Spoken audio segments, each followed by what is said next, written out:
Capítulo 1. Salutación. Los saluda Pablo, siervo de Cristo Jesús, llamado por Él para ser apóstol y apartado para anunciar el Evangelio de Dios. Por medio de sus profetas, Dios ya lo había prometido en las Santas Escrituras. Es el mensaje que trata de su Hijo Jesucristo, nuestro Señor, quien nació como hombre, de la descendencia de David, pero a partir de su resurrección fue constituido Hijo de Dios con plenos poderes, como Espíritu Santificador. Por medio de Jesucristo recibí el privilegio de ser apóstol, puesto a su servicio, para que en todas las naciones haya quienes crean en Él y le obedezcan. Entre ellos están también ustedes, que viven en Roma. Dios los ama y los ha llamado a ser de Jesucristo y a formar parte del pueblo santo. Que Dios nuestro Padre y el Señor Jesucristo derramen su gracia y su paz sobre ustedes. Deseo de Pablo de visitar Roma. En primer lugar, por medio de Jesucristo doy gracias a mi Dios por cada uno de ustedes, porque en todas partes se habla de su fe.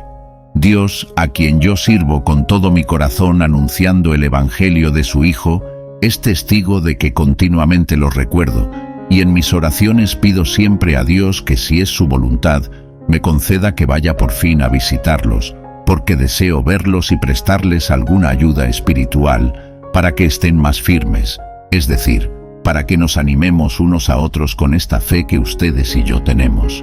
Quiero que sepan, hermanos, que muchas veces me he propuesto ir a verlos, pero hasta ahora siempre se me han presentado obstáculos. Mi deseo es recoger alguna cosecha espiritual entre ustedes, como la he recogido entre las otras naciones. Me siento en deuda con todos, sean cultos o incultos, sabios o ignorantes. Por eso estoy tan ansioso de anunciarles el Evangelio también a ustedes que viven en Roma. El poder del Evangelio. No me avergüenzo del Evangelio, porque es poder de Dios para que todos los que creen alcancen la salvación, los judíos en primer lugar, pero también los que no lo son, pues el Evangelio nos muestra de qué manera Dios nos hace justos. Es por fe, de principio a fin. Así lo dicen las Escrituras: el justo por la fe vivirá. La culpabilidad del hombre, pues Dios muestra su ira castigando desde el cielo a toda la gente mala e injusta, que con su injusticia mantiene prisionera la verdad. Lo que de Dios se puede conocer, ellos lo conocen muy bien, porque Él mismo se lo ha mostrado, pues lo invisible de Dios se puede llegar a conocer si se reflexiona en lo que Él ha hecho. En efecto, desde que el mundo fue creado, claramente se ha podido ver que Él es Dios y que su poder nunca tendrá fin. Por eso los malvados no tienen disculpa, pues aunque han conocido a Dios, no lo han honrado como a Dios ni le han dado gracias. Al contrario, han terminado pensando puras tonterías, y su necia mente se ha quedado a oscuras. Decían que eran sabios, pero se hicieron tontos, porque han cambiado la gloria del Dios inmortal por imágenes del hombre mortal, y hasta por imágenes de aves, cuadrúpedos y reptiles. Por eso, Dios los ha abandonado a los impuros deseos que hay en ellos, y han cometido unos con otros acciones vergonzosas. En lugar de la verdad de Dios, han buscado la mentira, y han honrado y adorado las cosas creadas por Dios, y no a Dios mismo, que las creó y que merece alabanza por siempre. Amén.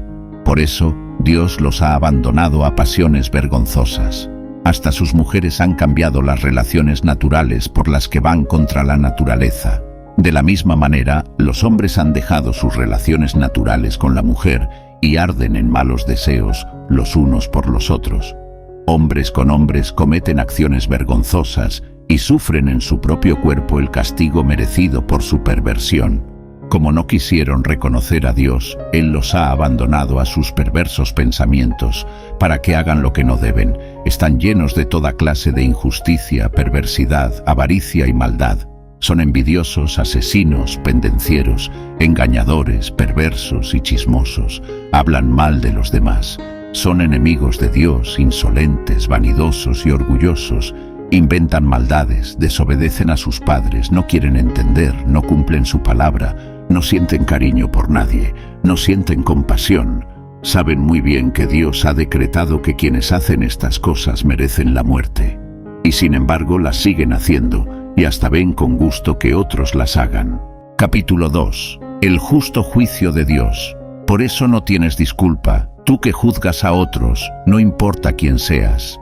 Al juzgar a otros te condenas a ti mismo, pues haces precisamente lo mismo que hacen ellos. Pero sabemos que Dios juzga conforme a la verdad cuando condena a los que así se portan. En cuanto a ti, que juzgas a otros y haces lo mismo que ellos, no creas que vas a escapar de la condenación de Dios. Tú desprecias la inagotable bondad, tolerancia y paciencia de Dios, sin darte cuenta de que es precisamente su bondad la que te está llevando a convertirte a Él. Pero tú, como eres terco y no has querido volverte a Dios, estás amontonando castigo sobre ti mismo para el día del castigo, cuando Dios se manifestará para dictar su justa sentencia y pagar a cada uno conforme a lo que haya hecho. Dará vida eterna a quienes, buscando gloria, honor e inmortalidad, perseveraron en hacer lo bueno, pero castigará con enojo a los rebeldes, es decir, a los que están en contra de la verdad y a favor de la maldad. Habrá sufrimiento y angustia para todos los que hacen lo malo, para los judíos en primer lugar, pero también para los que no lo son.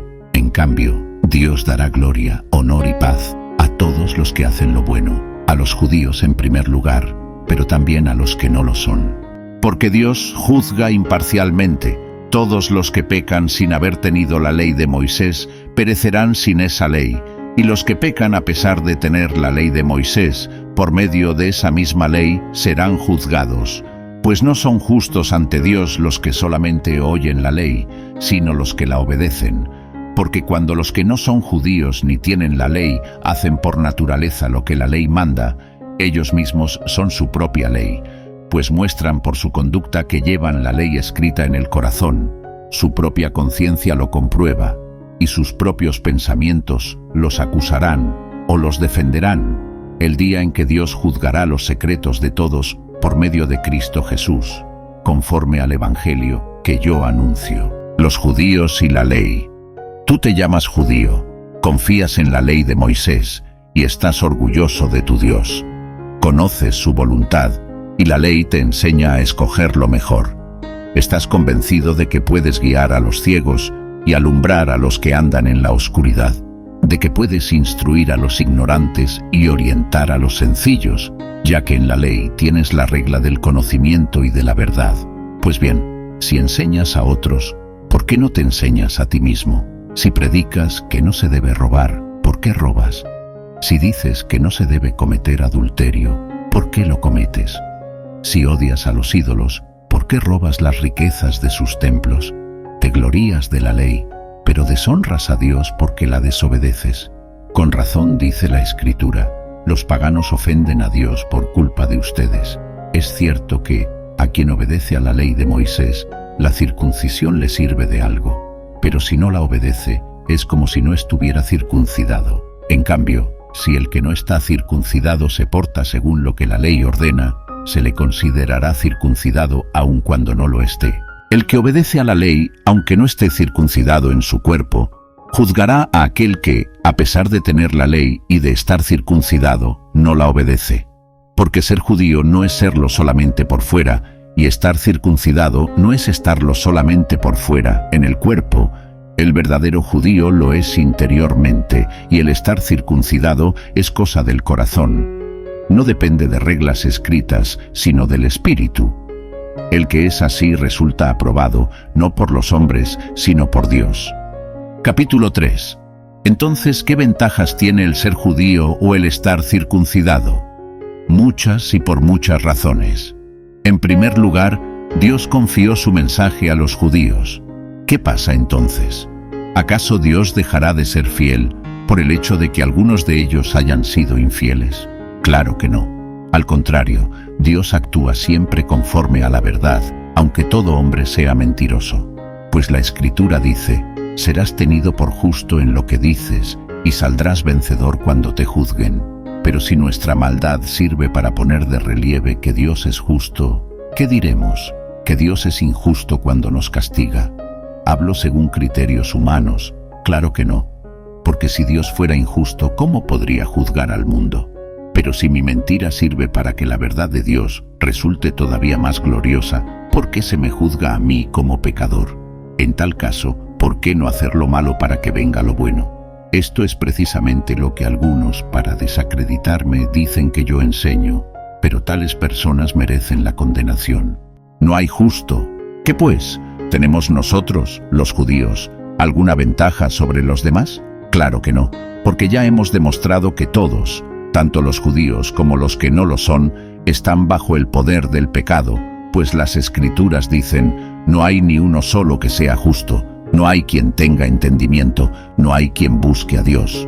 Todos se han ido por mal camino, todos por igual se han pervertido, no hay quien haga lo bueno, no hay ni siquiera uno. Su garganta es un sepulcro abierto, su lengua es mentirosa, sus labios esconden veneno de víbora, y su boca está llena de maldición y amargura.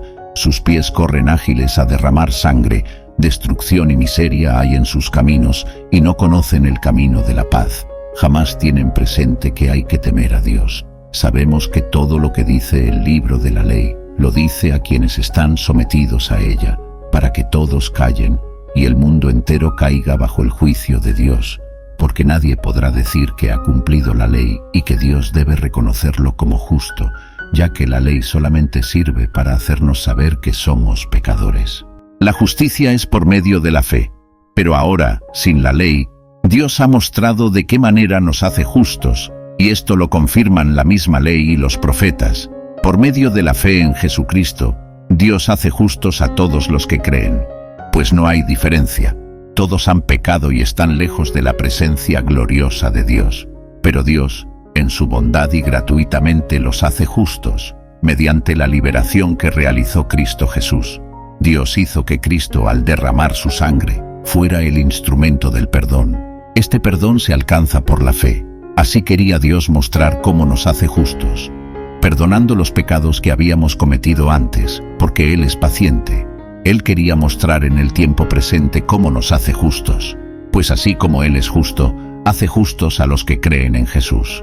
¿Dónde, pues, queda el orgullo del hombre ante Dios? Queda eliminado. ¿Por qué razón? No por haber cumplido la ley, sino por haber creído. Así llegamos a esta conclusión, que Dios hace justo al hombre por la fe, independientemente del cumplimiento de la ley. ¿Acaso Dios es solamente Dios de los judíos? ¿No lo es también de todas las naciones? Claro está que lo es también de todas las naciones, pues no hay más que un Dios, el Dios que hace justos a los que tienen fe, sin tomar en cuenta si están o no están circuncidados. Entonces, ¿con la fe le quitamos el valor a la ley? Claro que no, más bien afirmamos el valor de la ley. Capítulo 4. El ejemplo de Abraham. Pero entonces, ¿qué diremos que ganó Abraham, nuestro antepasado? En realidad, si Abraham hubiera sido reconocido como justo a causa de sus propios hechos, tendría razón para gloriarse, aunque no delante de Dios. Pues la Escritura dice, Abraham creyó a Dios, y por eso Dios le tuvo esto en cuenta y lo reconoció como justo. Ahora bien, si alguno trabaja, el pago no se le da como un regalo, sino como algo merecido. En cambio, si alguno cree en Dios, que hace justo al pecador, Dios le tiene en cuenta su fe para reconocerlo como justo, aunque no haya hecho nada que merezca su favor. David mismo habló de la dicha de aquel a quien Dios reconoce como justo sin tomarle en cuenta sus hechos. Dijo David, «Dichosos aquellos a quienes Dios perdona sus maldades y pasa por alto sus pecados. Dichoso el hombre a quien el Señor no toma en cuenta su pecado». ¿Será que esta dicha corresponde solamente a los que están circuncidados, o corresponderá también a los que no lo están? Hemos dicho que Dios tuvo en cuenta la fe de Abraham para reconocerlo como justo. ¿Pero cuándo se la tuvo en cuenta? ¿Después de que Abraham fue circuncidado o antes? No después, sino antes. Y después, Abraham fue circuncidado, como señal o sello de que Dios ya lo había reconocido como justo por causa de su fe. De este modo, Abraham ha venido a ser también el padre de todos los que tienen fe, aunque no hayan sido circuncidados, y así Dios los reconoce igualmente a ellos como justos. Y Abraham es también el padre de quienes, además de estar circuncidados, siguen el ejemplo de aquella fe que nuestro antepasado ya tenía cuando aún no estaba circuncidado. La promesa realizada mediante la fe. Pues Dios prometió a Abraham y a sus descendientes que recibirían el mundo como herencia. Pero esta promesa no estaba condicionada al cumplimiento de la ley, sino a la justicia que se basa en la fe. Pues si los que han de recibir la herencia son los que se basan en la ley, entonces la fe resultaría cosa inútil y la promesa de Dios perdería su valor. Porque la ley trae castigo, pero donde no hay ley, tampoco hay faltas contra la ley. Por eso, para que la promesa hecha a Abraham conservara su valor para todos sus descendientes, fue un don gratuito, basado en la fe. Es decir, la promesa no es solamente para los que se basan en la ley, sino también para todos los que se basan en la fe, como Abraham. De esa manera, él viene a ser padre de todos nosotros, como dice la Escritura: te he hecho padre de muchas naciones. Este es el Dios en quien Abraham creyó, el Dios que da vida a los muertos y crea las cosas que aún no existen. Cuando ya no había esperanza, Abraham creyó y tuvo esperanza, y así vino a ser padre de muchas naciones, conforme a lo que Dios le había dicho: así será el número de tus descendientes. La fe de Abraham no se debilitó, aunque ya tenía casi 100 años de edad y se daba cuenta de que tanto él como Sara ya estaban casi muertos y que eran demasiado viejos para tener hijos. No dudó ni desconfió de la promesa de Dios, sino que tuvo una fe más fuerte. Alabó a Dios, plenamente convencido de que Dios tiene poder para cumplir lo que promete. Por eso, Dios le tuvo esto en cuenta y lo reconoció como justo. Y esto de que Dios se lo tuvo en cuenta no se escribió solamente de Abraham, se escribió también de nosotros. Pues Dios también nos tiene en cuenta la fe. Si creemos en aquel que resucitó a Jesús, nuestro Señor, que fue entregado a la muerte por nuestros pecados y resucitado para hacernos justos. Capítulo 5. Resultados de la justificación. Puesto que Dios ya nos ha hecho justos gracias a la fe, tenemos paz con Dios por medio de nuestro Señor Jesucristo. Pues por Cristo hemos podido acercarnos a Dios por medio de la fe, para gozar de su favor, y estamos firmes, y nos gloriamos con la esperanza de tener parte en la gloria de Dios. Y no solo esto, sino que también nos gloriamos de los sufrimientos, porque sabemos que el sufrimiento nos da firmeza para soportar, y esta firmeza nos permite salir aprobados, y el salir aprobados nos llena de esperanza. Y esta esperanza no nos defrauda, porque Dios ha llenado con su amor nuestro corazón por medio del Espíritu Santo que nos ha dado. Pues cuando nosotros éramos incapaces de salvarnos, Cristo, a su debido tiempo, murió por los pecadores. No es fácil que alguien se deje matar en lugar de otra persona, ni siquiera en lugar de una persona justa, aunque quizás alguien estaría dispuesto a morir por la persona que le haya hecho un gran bien. Pero Dios prueba que nos ama, en que cuando todavía éramos pecadores, Cristo murió por nosotros. Y ahora, después que Dios nos ha hecho justos mediante la muerte de Cristo, con mayor razón seremos salvados del castigo final por medio de Él. Porque si Dios, cuando todavía éramos sus enemigos, nos reconcilió consigo mismo mediante la muerte de su Hijo, con mayor razón seremos salvados por su vida, ahora que ya estamos reconciliados con Él. Y no solo esto, sino que también nos gloriamos en Dios mediante nuestro Señor Jesucristo, pues por Cristo hemos recibido ahora la reconciliación. Adán y Cristo. Así pues, por medio de un solo hombre entró el pecado en el mundo, y por el pecado entró la muerte, y así la muerte pasó a todos, porque todos pecaron. Antes que hubiera ley, ya había pecado en el mundo, aunque el pecado no se toma en cuenta cuando no hay ley. Sin embargo, desde el tiempo de Adán hasta el de Moisés, la muerte reinó sobre los que pecaron, aunque el pecado de estos no consistió en desobedecer un mandato, como hizo Adán, el cual fue figura de aquel que había de venir. Pero el delito de Adán no puede compararse con el don que Dios nos ha dado, pues por el delito de un solo hombre, muchos murieron. Pero el don que Dios nos ha dado gratuitamente por medio de un solo hombre, Jesucristo, es mucho mayor y en bien de muchos. El pecado de un solo hombre no puede compararse con el don de Dios, pues por un solo pecado vino la condenación, pero el don de Dios, a partir de muchos pecados, hace justos a los hombres. Pues si la muerte reinó como resultado del delito de un solo hombre, con mayor razón aquellos a quienes Dios, en su gran bondad y gratuitamente, hace justos, reinarán en la nueva vida mediante un solo hombre, Jesucristo. Y así como el delito de Adán puso bajo condenación a todos los hombres, así también el acto justo de Jesucristo hace justos a todos los hombres para que tengan vida. Es decir, que por la desobediencia de un solo hombre, muchos fueron hechos pecadores, pero de la misma manera, por la obediencia de un solo hombre, muchos serán hechos justos. La ley se añadió para que aumentara el pecado, pero cuando el pecado aumentó, Dios se mostró aún más bondadoso.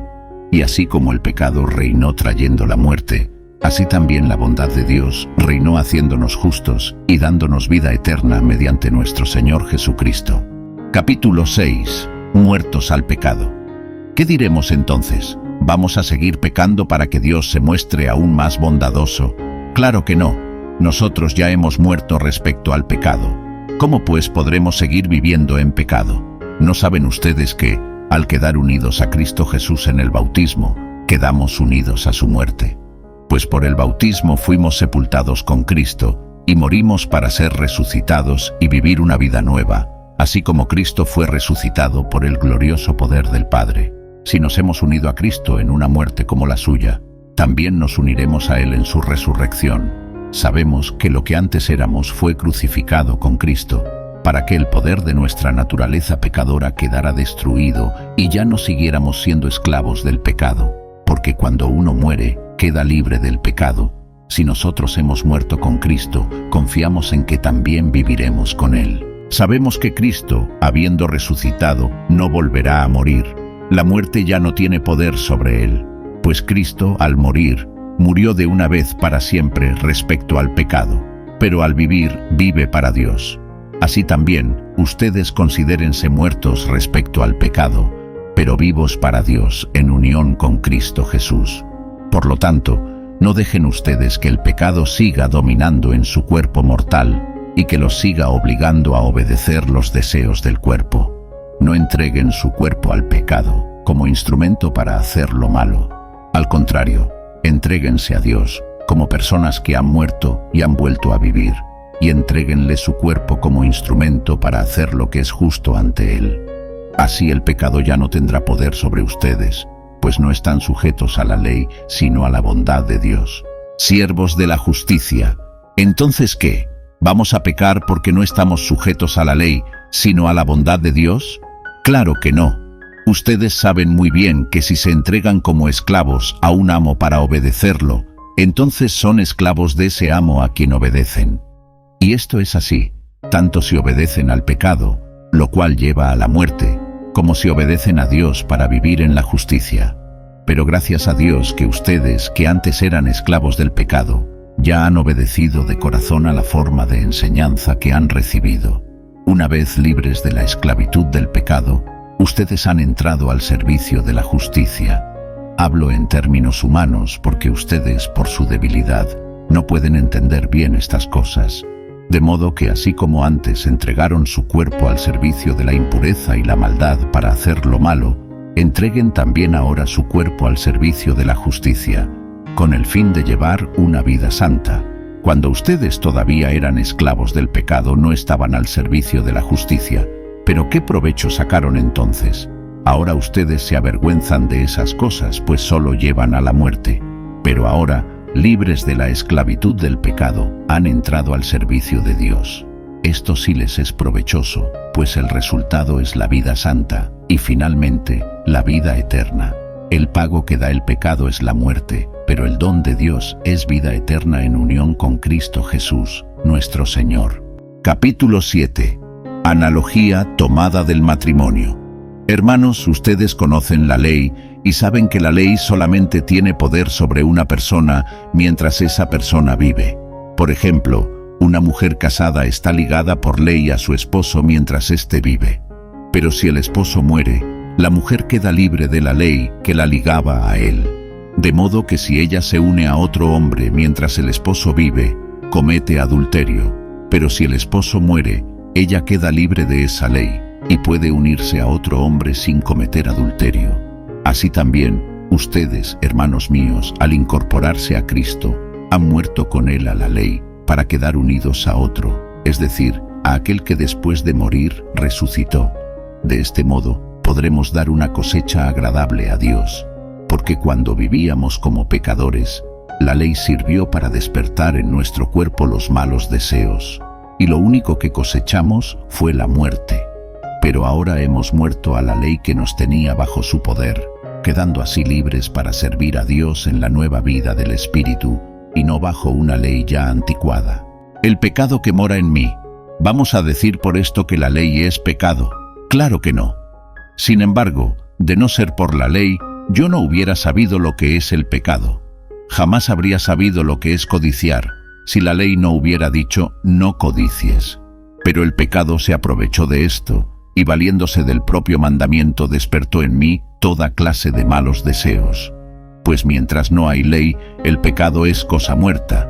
Hubo un tiempo en que, sin la ley, yo tenía vida, pero cuando vino el mandamiento cobró vida el pecado, y yo morí. Así resultó que aquel mandamiento que debía darme la vida, me llevó a la muerte, porque el pecado se aprovechó del mandamiento y me engañó, y con el mismo mandamiento me dio muerte. En resumen, la ley en sí misma es santa, y el mandamiento es santo, justo y bueno. Pero entonces, ¿esto que es bueno me llevó a la muerte? Claro que no. Lo que pasa es que el pecado, para demostrar que verdaderamente es pecado, me causó la muerte valiéndose de lo bueno, y así, por medio del mandamiento, quedó demostrado lo terriblemente malo que es el pecado. Sabemos que la ley es espiritual, pero yo soy débil, vendido como esclavo al pecado. No entiendo el resultado de mis acciones, pues no hago lo que quiero, y en cambio aquello que odio es precisamente lo que hago. Pero si lo que hago es lo que no quiero hacer, reconozco con ello que la ley es buena. Así que ya no soy yo quien lo hace, sino el pecado que está en mí. Porque yo sé que en mí, es decir, en mi naturaleza débil, no reside el bien. Pues aunque tengo el deseo de hacer lo bueno, no soy capaz de hacerlo. No hago lo bueno que quiero hacer, sino lo malo que no quiero hacer. Ahora bien, si hago lo que no quiero hacer, ya no soy yo quien lo hace, sino el pecado que está en mí. Me doy cuenta de que, aun queriendo hacer el bien, solamente encuentro el mal a mi alcance. En mi interior me gusta la ley de Dios, pero veo en mí algo que se opone a mi capacidad de razonar. Es la ley del pecado, que está en mí y que me tiene preso. Desdichado de mí, ¿quién me librará del poder de la muerte que está en mi cuerpo? Solamente Dios, a quien doy gracias por medio de nuestro Señor Jesucristo. En conclusión, yo entiendo que debo someterme a la ley de Dios, pero en mi debilidad estoy sometido a la ley del pecado. Capítulo 8. Viviendo en el Espíritu. Así pues, ahora ya no hay ninguna condenación para los que están unidos a Cristo Jesús, porque la ley del Espíritu que da vida en Cristo Jesús te liberó de la ley del pecado y de la muerte. Porque Dios ha hecho lo que la ley de Moisés no pudo hacer, pues no era capaz de hacerlo debido a la debilidad humana. Dios envió a su propio Hijo en condición débil, como la del hombre pecador y como sacrificio por el pecado, para de esta manera condenar al pecado en esa misma condición débil. Lo hizo para que nosotros podamos cumplir con las justas exigencias de la ley, pues ya no vivimos según las inclinaciones de la naturaleza débil, sino según el Espíritu. Los que viven según las inclinaciones de la naturaleza débil solo se preocupan por seguirlas, pero los que viven conforme al Espíritu se preocupan por las cosas del Espíritu, y preocuparse por seguir las inclinaciones de la naturaleza débil lleva a la muerte, pero preocuparse por las cosas del Espíritu lleva a la vida y a la paz. Los que se preocupan por seguir las inclinaciones de la naturaleza débil son enemigos de Dios, porque ni quieren ni pueden someterse a su ley. Por eso, los que viven según las inclinaciones de la naturaleza débil no pueden agradar a Dios. Pero ustedes ya no viven según esas inclinaciones, sino según el Espíritu, puesto que el Espíritu de Dios vive en ustedes. El que no tiene el Espíritu de Cristo no es de Cristo. Pero si Cristo vive en ustedes, el Espíritu vive porque Dios los ha hecho justos, aun cuando el cuerpo esté destinado a la muerte por causa del pecado. Y si el Espíritu de aquel que resucitó a Jesús vive en ustedes, el mismo que resucitó a Cristo dará nueva vida a sus cuerpos mortales por medio del Espíritu de Dios que vive en ustedes. Así pues, hermanos, tenemos una obligación, pero no es la de vivir según las inclinaciones de la naturaleza débil. Porque si viven ustedes conforme a tales inclinaciones, morirán. Pero si por medio del Espíritu hacen ustedes morir esas inclinaciones, vivirán. Todos los que son guiados por el Espíritu de Dios son hijos de Dios. Pues ustedes no han recibido un espíritu de esclavitud que los lleve otra vez a tener miedo, sino el Espíritu que los hace hijos de Dios. Por este Espíritu nos dirigimos a Dios diciendo, Abba, Padre. Y este mismo Espíritu se une a nuestro espíritu para dar testimonio de que ya somos hijos de Dios. Y puesto que somos sus hijos, también tendremos parte en la herencia que Dios nos ha prometido, la cual compartiremos con Cristo, puesto que sufrimos con Él para estar también con Él en su gloria. Considero que los sufrimientos del tiempo presente no son nada si los comparamos con la gloria que habremos de ver después. La creación espera con gran impaciencia el momento en que se manifieste claramente que somos hijos de Dios. Porque la creación perdió su verdadera finalidad, no por su propia voluntad, sino porque Dios así lo había dispuesto. Pero le quedaba siempre la esperanza de ser liberada de la esclavitud y la destrucción, para alcanzar la gloriosa libertad de los hijos de Dios. Sabemos que hasta ahora la creación entera se queja y sufre como una mujer con dolores de parto. Y no solo ella sufre, sino también nosotros, que ya tenemos el Espíritu como anticipo de lo que vamos a recibir. Sufrimos profundamente, esperando el momento de ser adoptados como hijos de Dios, con lo cual serán liberados nuestros cuerpos. Con esa esperanza hemos sido salvados. Solo que esperar lo que ya se está viendo no es esperanza, pues ¿quién espera lo que ya está viendo? Pero si lo que esperamos es algo que todavía no vemos, tenemos que esperarlo sufriendo con firmeza. De igual manera, el Espíritu nos ayuda en nuestra debilidad, porque no sabemos orar como es debido, pero el Espíritu mismo ruega a Dios por nosotros, con gemidos que no pueden expresarse con palabras. Y Dios, que examina los corazones, sabe qué es lo que el Espíritu quiere decir, porque el Espíritu ruega, conforme a la voluntad de Dios, por los del pueblo santo. Más que vencedores, sabemos que Dios dispone todas las cosas para el bien de quienes lo aman, a los cuales Él ha llamado de acuerdo con su propósito. A los que de antemano Dios había conocido, los destinó desde un principio a ser como su Hijo, para que su Hijo fuera el primero entre muchos hermanos. Y a los que Dios destinó desde un principio, también los llamó. Y a los que llamó, los hizo justos. Y a los que hizo justos, les dio parte en su gloria. ¿Qué más podremos decir? Que si Dios está a nuestro favor, nadie podrá estar contra nosotros.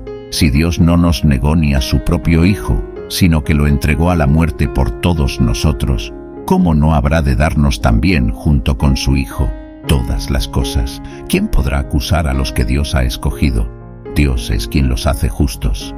¿Quién podrá condenarlos?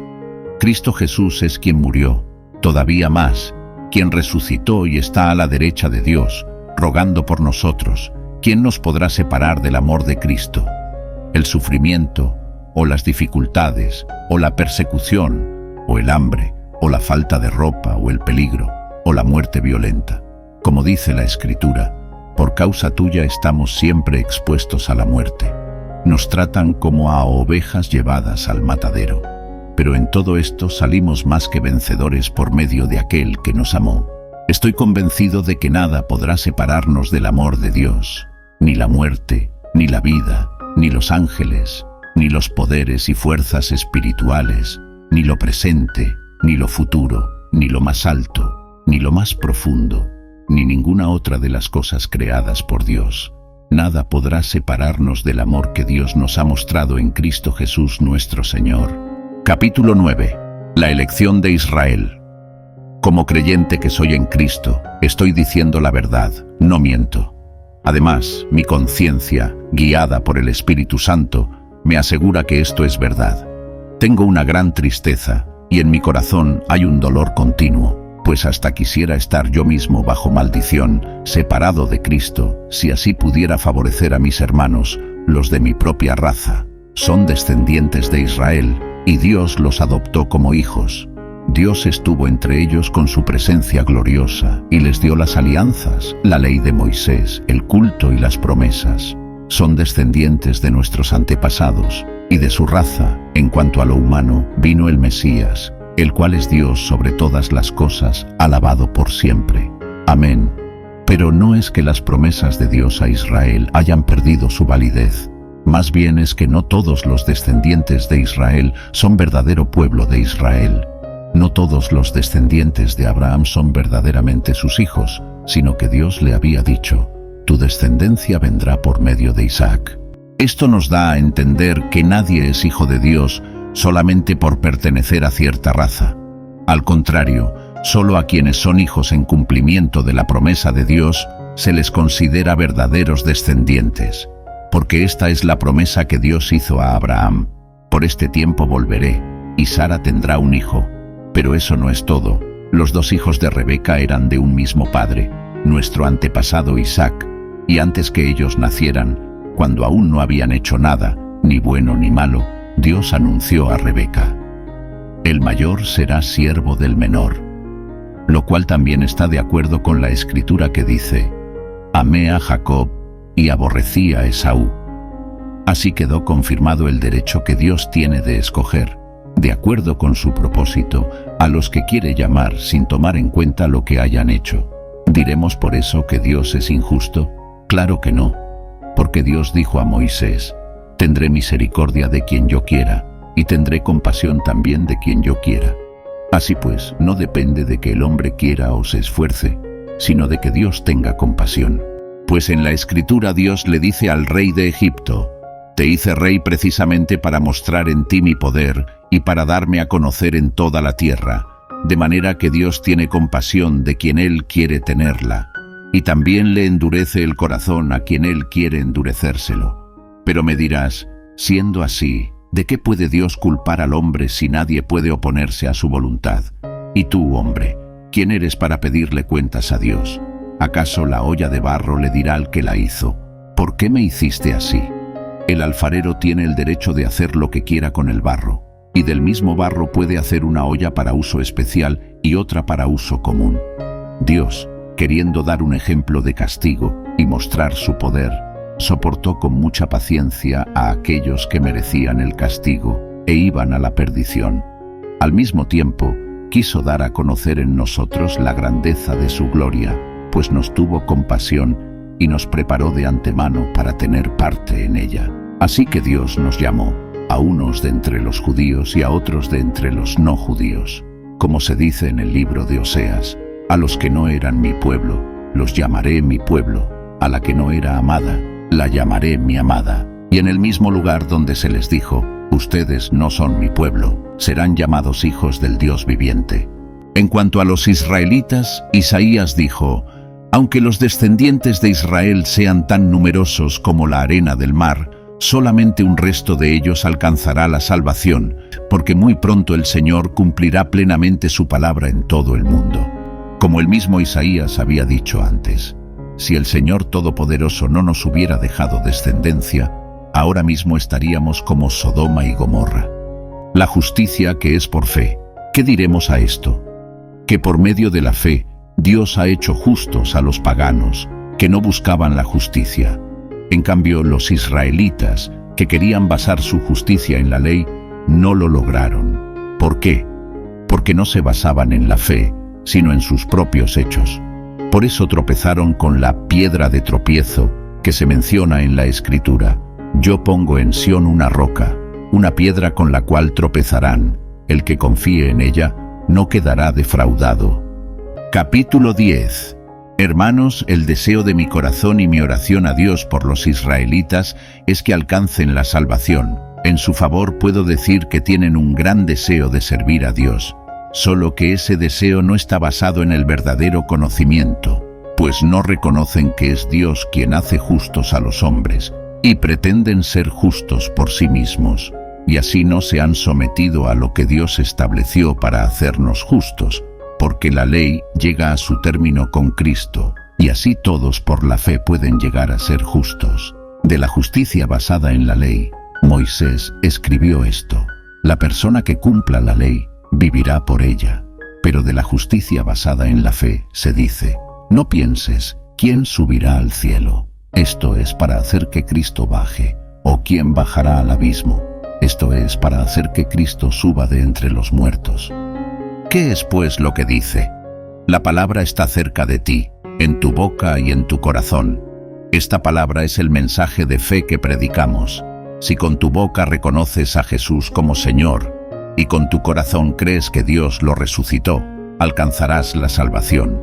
Pues con el corazón se cree para alcanzar la justicia y con la boca se reconoce a Jesucristo para alcanzar la salvación. La Escritura dice: el que confíe en Él no quedará defraudado. No hay diferencia entre los judíos y los no judíos, pues el mismo Señor es Señor de todos, y da con abundancia a todos los que lo invocan, porque esto es lo que dice: todos los que invoquen el nombre del Señor alcanzarán la salvación. Pero ¿cómo van a invocarlo si no han creído en Él? ¿Y cómo van a creer en Él si no han oído hablar de Él? ¿Y cómo van a oír si no hay quien les anuncie el mensaje? ¿Y cómo van a anunciar el mensaje si no son enviados? Como dice la Escritura: qué hermosa es la llegada de los que traen buenas noticias. Pero no todos han aceptado el Evangelio. Es como dice Isaías: Señor, ¿quién ha creído al oír nuestro mensaje? Así pues, la fe nace al oír el mensaje, y el mensaje viene de la palabra de Cristo. Pero yo pregunto, ¿será tal vez que no oyeron el mensaje? Claro que lo oyeron, porque la Escritura dice: la voz de ellos salió por toda la tierra, y hasta los últimos rincones del mundo llegaron sus palabras. Y vuelvo a preguntar, ¿será que los de Israel no se han dado cuenta? En primer lugar, Moisés dice: yo los pondré a ustedes celosos de un pueblo que no es pueblo. Los haré enojar contra un pueblo que no quiere entender. Luego, Isaías se atreve a decir: los que no me buscaban me encontraron, y me mostré a los que no preguntaban por mí. Y al hablar de los israelitas, Isaías dice: todo el día extendí mis manos a un pueblo desobediente y rebelde. Capítulo 11. El remanente de Israel. Ahora pregunto, ¿será que Dios ha rechazado a su pueblo? Claro que no. Yo mismo soy israelita, descendiente de Abraham y de la tribu de Benjamín. Desde el principio, Dios había reconocido a los israelitas como su pueblo, y ahora no los ha rechazado. ¿No saben ustedes que la Escritura dice en la historia del profeta Elías que éste, en su oración a Dios, acusó al pueblo de Israel? Dijo: Señor, han matado a tus profetas y han destruido tus altares. Solo yo he quedado con vida, y a mí también me quieren matar. Pero Dios le contestó: he apartado para mí 7,000 hombres que no se han arrodillado ante el Dios Baal. Pues de la misma manera, ha quedado ahora un pequeño resto que Dios, en su bondad, ha escogido. Y si es por la bondad de Dios, ya no es por los hechos. Porque si así fuera, la bondad de Dios ya no sería bondad. ¿Entonces qué? Los israelitas no consiguieron lo que buscaban, pero los que Dios escogió sí lo consiguieron. Los otros fueron endurecidos, como dice la Escritura: Dios los hizo espiritualmente insensibles, y así son hasta el día de hoy. Les dio ojos que no ven y oídos que no oyen. También dice David: que sus banquetes se les vuelvan trampas y redes, para que tropiecen y sean castigados, que sus ojos se queden ciegos y no vean, que su espalda se les doble para siempre. La salvación de los gentiles. Ahora pregunto, ¿será que los judíos, al tropezar, cayeron por completo? De ninguna manera. Al contrario, al desobedecer los judíos, los otros han podido alcanzar la salvación, para que los israelitas se pongan celosos. Así que, si el tropiezo y el fracaso de los judíos han servido para enriquecer al mundo, a los que no son judíos, ya podemos imaginarnos lo que será su plena restauración. Pero tengo algo que decirles a ustedes, que no son judíos. Puesto que Dios me ha enviado a los no judíos, yo tengo en gran estima este servicio. Quiero que algunos de mi propia raza sientan celos de ustedes, y así llevarlos a la salvación. Pues si el rechazo de los judíos ha traído al mundo la reconciliación con Dios, ¿qué no traerá el que sean aceptados? Nada menos que vida para los que estaban muertos. Pues si el primer pan que se hace de la masa está consagrado a Dios, también lo está la masa entera. Y si la raíz del árbol está consagrada a Dios, también lo están las ramas. Al olivo, que son los judíos, se le cortaron algunas de las ramas, y en su lugar se le injertó el olivo silvestre, que eres tú. Así llegaste a tener parte en la misma raíz y en la misma vida del olivo. Pero no te gloríes, despreciando las ramas naturales. Si lo haces, recuerda que no eres tú quien sostiene a la raíz, sino que la raíz te sostiene a ti. Tal vez dirás, sí, pero se cortaron unas ramas para injertarme a mí en el olivo. Bien, pero fueron cortadas porque no tenían fe. Y tú estás ahí únicamente porque tienes fe. Así que no te jactes, sino más bien siente temor. Porque si Dios no perdonó a las ramas naturales, tampoco a ti te perdonará. Mira pues, qué bueno es Dios, aunque también que estricto. Ha sido estricto con los que cayeron, y ha sido bueno contigo. Pero tienes que vivir siempre de acuerdo con su bondad, pues de lo contrario también tú serás cortado. Por otra parte, si los judíos abandonan su incredulidad, serán injertados de nuevo, pues Dios tiene poder para volver a injertarlos. Porque si tú, que por naturaleza eras un olivo silvestre, fuiste cortado e injertado contra lo natural en el olivo bueno, cuánto más los judíos, que son ramas naturales del olivo bueno, serán injertados nuevamente en su propio olivo. La restauración de Israel, hermanos, quiero que sepan este designio secreto de Dios, para que no presuman de sabios. Los israelitas se han endurecido en parte, pero solo hasta que hayan entrado todos los que no son de Israel. Cuando esto suceda, todo Israel alcanzará la salvación, pues la Escritura dice, el libertador vendrá de Sión y apartará de Jacob la maldad. Y esta será mi alianza con ellos, cuando yo quite sus pecados. En cuanto al Evangelio, los judíos son tenidos por enemigos de Dios a fin de darles oportunidad a ustedes. Pero Dios todavía los ama a ellos porque escogió a sus antepasados. Pues lo que Dios da, no lo quita, ni retira tampoco su llamamiento. En tiempos pasados, ustedes desobedecieron a Dios, pero ahora que los judíos han desobedecido, Dios tiene compasión de ustedes. De la misma manera, ellos han desobedecido ahora, pero solamente para que Dios tenga compasión de ustedes, y para que, también ahora, tenga compasión de ellos. Porque Dios sujetó a todos por igual a la desobediencia, con el fin de tener compasión de todos por igual. Qué profundas son las riquezas de Dios, y su sabiduría y entendimiento. Nadie puede explicar sus decisiones, ni llegar a comprender sus caminos. Pues, ¿quién conoce la mente del Señor? ¿Quién podrá darle consejos? ¿Quién le ha dado algo antes, para que Él tenga que devolvérselo?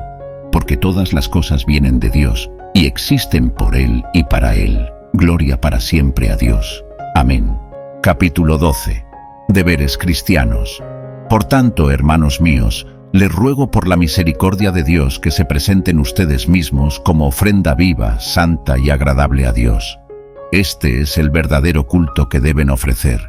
No vivan ya según los criterios del tiempo presente. Al contrario, cambien su manera de pensar para que así cambie su manera de vivir y lleguen a conocer la voluntad de Dios, es decir, lo que es bueno, lo que le es grato, lo que es perfecto. Por el encargo que Dios en su bondad me ha dado, digo a todos ustedes que ninguno piense de sí mismo más de lo que debe pensar. Antes bien, cada uno piense de sí con moderación, según los dones que Dios le haya dado junto con la fe. Porque así como en un solo cuerpo tenemos muchos miembros, y no todos los miembros sirven para lo mismo, así también nosotros, aunque somos muchos, formamos un solo cuerpo en Cristo y estamos unidos unos a otros como miembros de un mismo cuerpo. Dios nos ha dado diferentes dones, según lo que Él quiso dar a cada uno. Por lo tanto, si Dios nos ha dado el don de profecía, hablemos según la fe que tenemos. Si nos ha dado el don de servir a otros, sirvámoslos bien. El que haya recibido el don de enseñar, que se dedique a la enseñanza. El que haya recibido el don de animar a otros, que se dedique a animarlos. El que da, hágalo con sencillez. El que ocupa un puesto de responsabilidad, desempeñe su cargo con todo cuidado. El que ayuda a los necesitados, hágalo con alegría. Ámense sinceramente unos a otros. Aborrezcan lo malo y apéguense a lo bueno. Ámense como hermanos los unos a los otros. dándose preferencia y respetándose mutuamente. Esfuércense, no sean perezosos y sirvan al Señor con corazón ferviente. Vivan alegres por la esperanza que tienen. Soporten con valor los sufrimientos.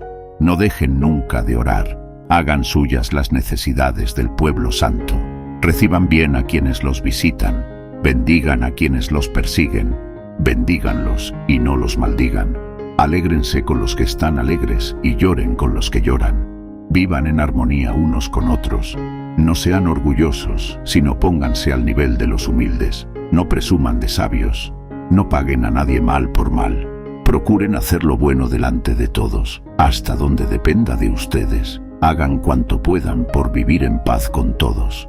Queridos hermanos, no tomen venganza ustedes mismos, sino dejen que Dios sea quien castigue.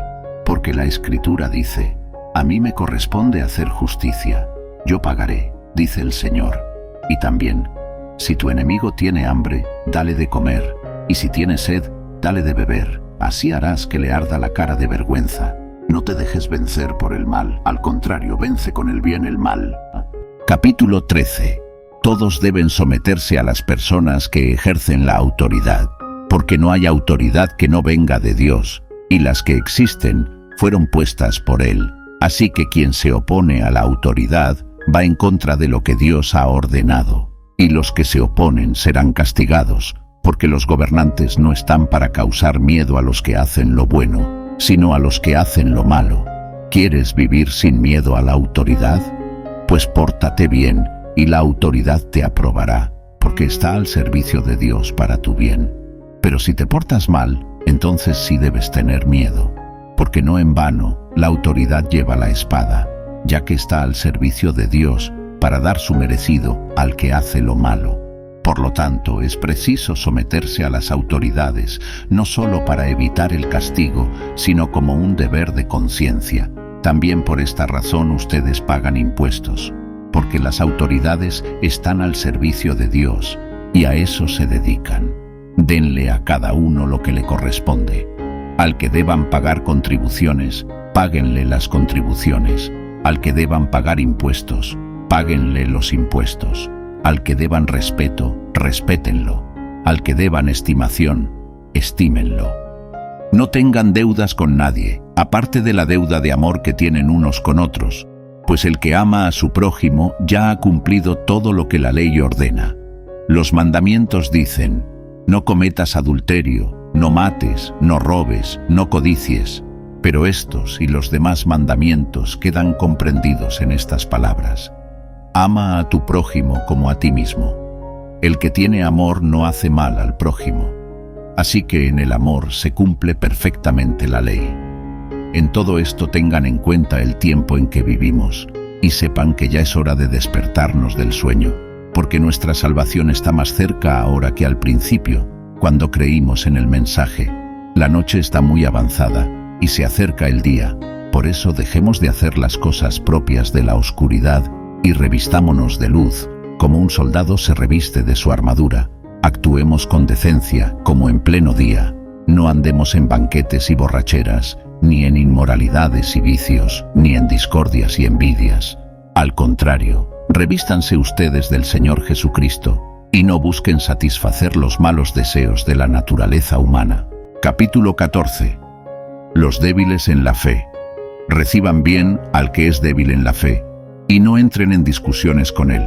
Por ejemplo, hay quienes piensan que pueden comer de todo, mientras otros, que son débiles en la fe, comen solamente verduras.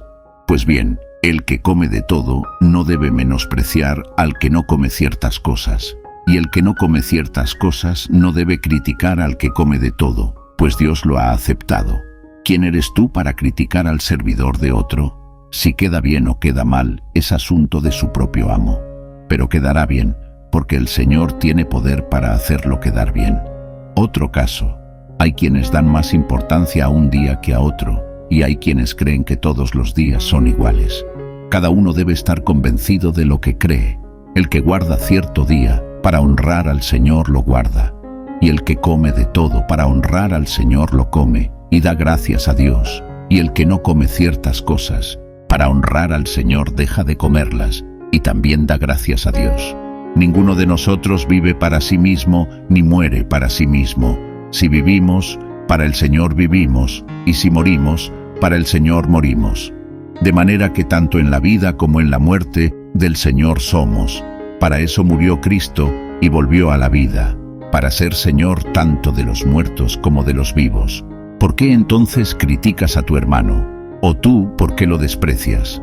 Todos tendremos que presentarnos delante de Dios para que Él nos juzgue, porque la Escritura dice: juro por mi vida, dice el Señor, que ante mí todos doblarán la rodilla y todos alabarán a Dios.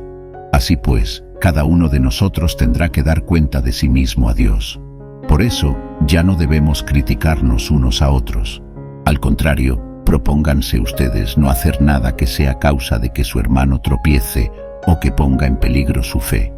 Yo sé que no hay nada impuro en sí mismo. Como creyente en el Señor Jesús, estoy seguro de ello.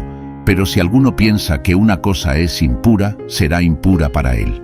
Ahora bien, si por lo que tú comes tu hermano se siente ofendido, tu conducta ya no es de amor. Que tu comida no sea causa de que se pierda aquel por quien Cristo murió.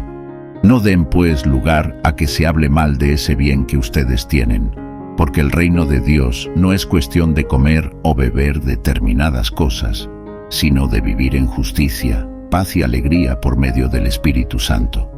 El que de esta manera sirve a Cristo, agrada a Dios y es aprobado por los hombres. Por lo tanto, busquemos todo lo que conduce a la paz y a la edificación mutua. No eches a perder la obra de Dios por causa de la comida. En realidad, todos los alimentos son limpios. Lo malo es comer algo que haga perder la fe a otros. Es mejor no comer carne, ni beber vino, ni hacer nada que sea causa de que tu hermano tropiece. La fe que tienes, debes tenerla tú mismo delante de Dios. Dichoso aquel que usa de su libertad sin cargos de conciencia. Pero el que no está seguro de si debe o no comer algo, al comerlo se hace culpable, porque no lo come con la convicción que da la fe. Y todo lo que no se hace con la convicción que da la fe es pecado. Capítulo 15. Los que somos fuertes en la fe debemos aceptar como nuestras las debilidades de los que son menos fuertes, y no buscar lo que a nosotros mismos nos agrada. Todos nosotros debemos agradar a nuestro prójimo y hacer las cosas para su bien y para la edificación mutua, porque tampoco Cristo buscó agradarse a sí mismo. Al contrario, en él se cumplió lo que dice la Escritura: las ofensas de los que te insultaban cayeron sobre mí. Todo lo que antes se dijo en las Escrituras se escribió para nuestra instrucción, para que con constancia y con el consuelo que de ellas recibimos tengamos esperanza. Y Dios, que es quien da constancia y consuelo, los ayude a ustedes a vivir en armonía unos con otros, conforme al ejemplo de Cristo Jesús, para que todos juntos, a una sola voz, alaben al Dios y Padre de nuestro Señor Jesucristo. El Evangelio a los gentiles. Así pues, acéptense los unos a los otros, como también Cristo los aceptó a ustedes, para gloria de Dios. Puedo decirles que Cristo vino a servir a los judíos para cumplir las promesas hechas a nuestros antepasados, y demostrar así que Dios es fiel a lo que promete. Vino también para que los no judíos alaben a Dios por su misericordia, según dice la Escritura: por eso te alabaré entre las naciones, y cantaré himnos a tu nombre.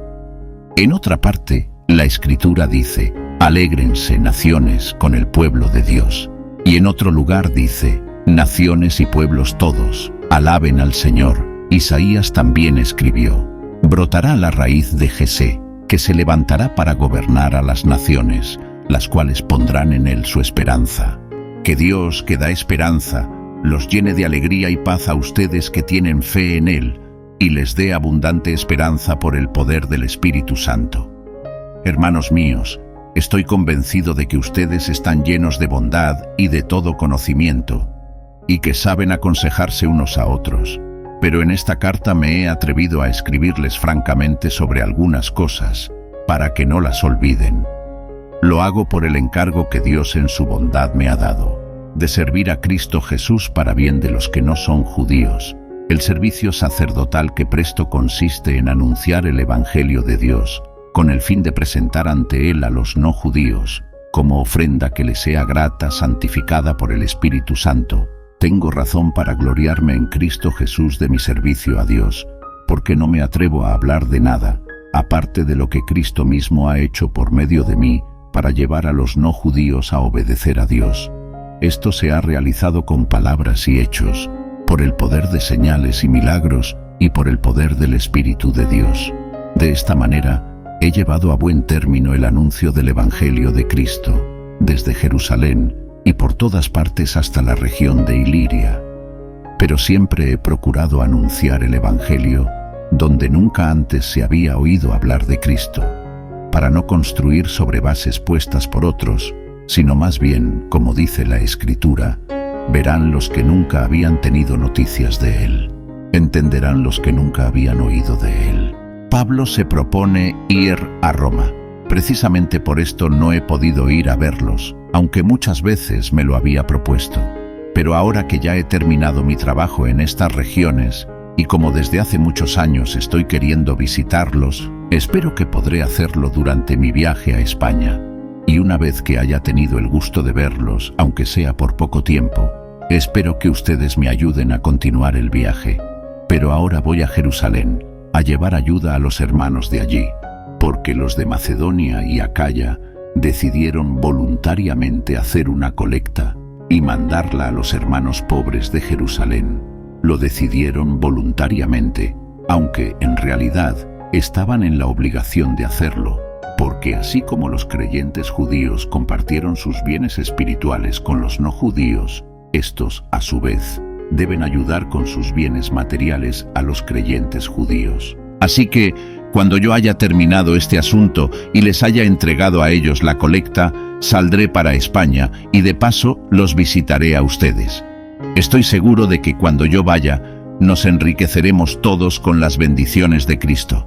Hermanos, por nuestro Señor Jesucristo y por el amor que el Espíritu nos da, les ruego que se unan conmigo en la lucha, orando a Dios por mí. Pidan a Dios que me libre de los incrédulos que hay en Judea, y que la ayuda que llevo a los hermanos de Jerusalén sea bien recibida, para que, si Dios quiere, llegue yo con alegría a verlos a ustedes y tenga descanso al visitarlos.